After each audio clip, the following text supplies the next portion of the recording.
नर्मदे है। आज सुबह हम लोग निकले हैं दावना से, जो कि कुआं के आसपास एक दूसरा रोड के ऊपर एक शहर है। मैया यहाँ से कोई 4-5 किलोमीटर के आसपास होंगी। बांधों के बन जाने के कारण जो किसानों को फायदा हुआ, बांधों के बन जाने के कारण जो कहीं बिजली का फायदा हुआ, बहुत सारे फायदे हुए हैं। उन फायदों के बीच में हमें एक दृष्टि और देनी पड़ेगी कि ऐसा कैसे हो जाए कि हम मैया के तटों से होते हुए उन बांधों के बावजूद भी निकल पाएं। बीच में कुछ नाले आ जाते हैं जहां पर बैक वाटर का पानी आता है, उसके कारण हम मैया के किनारों से नहीं चल पाते हैं, क्योंकि उनके ऊपर कोई सुविधा इस तरीके से नहीं बनी हुई है कि हम नालों को पार कर पाएं। मेरे सामने आपको बहुत सारी आवाजें आ रही होंगी। ये यहाँ का हाईवे है। इस हाईवे से लोग, सड़क तो जा रही है बड़ौदा की तरफ, हम लोग हाईवे पे चल रहे हैं। करीबन मुझे लगता है कि 20 से 25 किलोमीटर इस हाईवे पे ही चलना पड़ेगा और आगे भी हाईवे पे चलना पड़ेगा।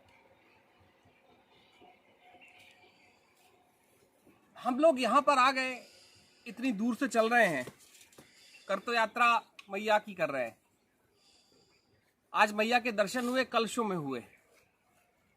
मैया के प्रत्यक्ष दर्शन, उनके जल के दर्शन आज नहीं हुए। एक घटना है बहुत बड़ी इस राष्ट्र की, जो मैं चाहता हूं कि परिक्रमावासी जिसकी तरफ ध्यान दें, हम लोग, आप लोग इसके ऊपर ध्यान दें कि कुछ छोटी छोटी मूल सुविधाएं हैं। किसी राष्ट्र के विकास को नहीं रोका जा सकता। राष्ट्र की परंपरा में हम किसी विकास को नहीं रोक सकते। इस क्षेत्र में कहीं ऐसा हुआ है कि बांधों के आ पाने के कारण जो बाधाएं हुई हैं, जो कुछ तीर्थ क्षेत्र डूबे हैं, उन तीर्थ क्षेत्रों की भूमि को हम प्रणाम करते हुए जा सकते हैं, अगर मैया के तटों से हमारा चलना हो जाए।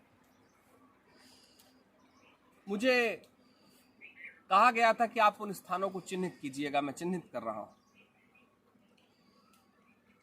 अब हम लोग यहां से जब आगे बढ़ेंगे, जो मैंने दवाना गांव की बात की, इतिहास में उसे देवना गांव कहा जाता था, क्योंकि देवताओं के संबंध में घाटों की तरफ पूजा अर्चना के सारे सामान इस तरफ से जाते रहे होंगे।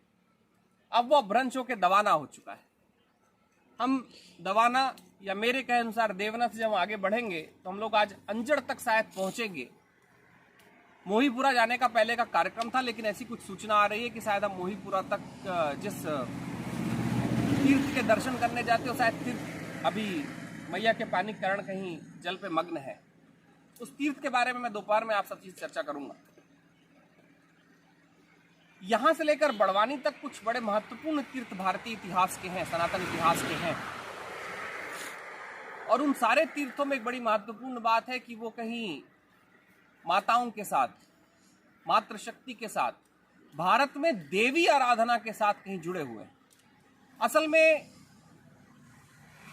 कहना चाहिए कि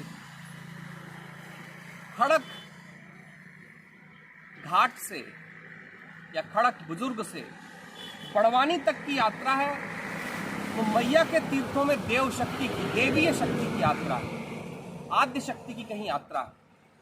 कहीं भारत की जो दैवीय परंपरा है, जहां पर हमने देवता को नारी के रूप में स्वीकारा, उसकी परिक्रमा, उसकी यात्रा है।